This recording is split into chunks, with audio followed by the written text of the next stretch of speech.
Assalamualaikum warahmatullahi wabarakatuh.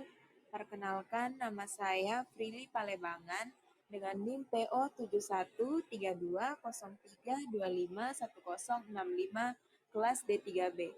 Pada saat ini saya akan memaparkan materi mengenai pengenalan sel darah, bentuk normal dan abnormal eritrosit, leukosit, dan trombosit.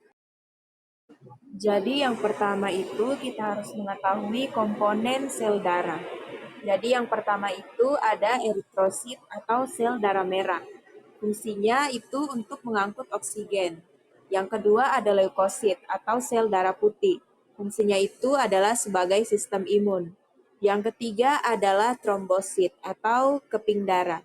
Biasanya itu berfungsi untuk pembekuan darah.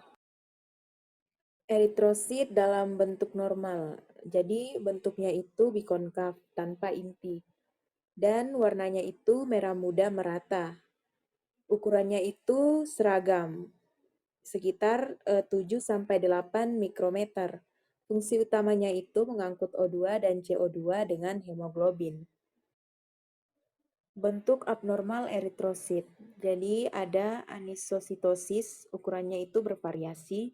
Poikilositosis, bentuknya itu tidak normal, seperti oval, sabit, dan lain-lain. Dan ada hipokromik, warnanya itu pucat.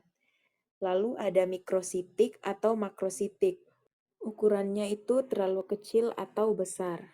Contoh kelainannya itu anemia defisiensi besi, thalassemia, anemia, dan sel sabit.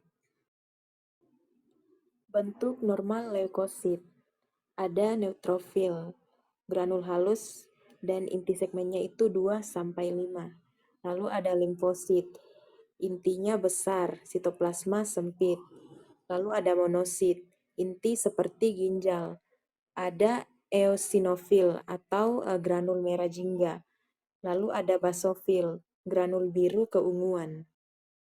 Bentuk abnormal leukosit. Yang pertama itu ada leukositosis, yaitu jumlah sel darah putih atau leukosit di dalam darah melebihi batas normal. Yang kedua ada leukopenia, yaitu jumlah leukosit dalam darah berada di bawah batas normal. Lalu yang ketiga adalah sel blast, yaitu imatur atau belum matang. Bentuk normal trombosit.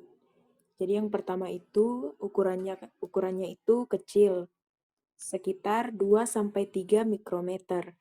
Bentuknya tidak beraturan dan tanpa inti. Lalu terlihat dalam kelompok. Fungsinya itu sebagai hemostasis atau pembekuan darah. Bentuk abnormal trombosit, yaitu yang pertama ada trombositopenia, yaitu jumlah trombosit dalam darah berada di bawah batas normal. Yang kedua ada trombositosis, yaitu jumlah trombosit dalam darah lebih tinggi dari batas normal. Lalu ada trombosit raksasa, yaitu ukuran besar. Lalu ada disfungsi trombosit, yaitu gangguan fungsi meskipun jumlah normal. Dan itu saja dari saya dan saya ucapkan terima kasih.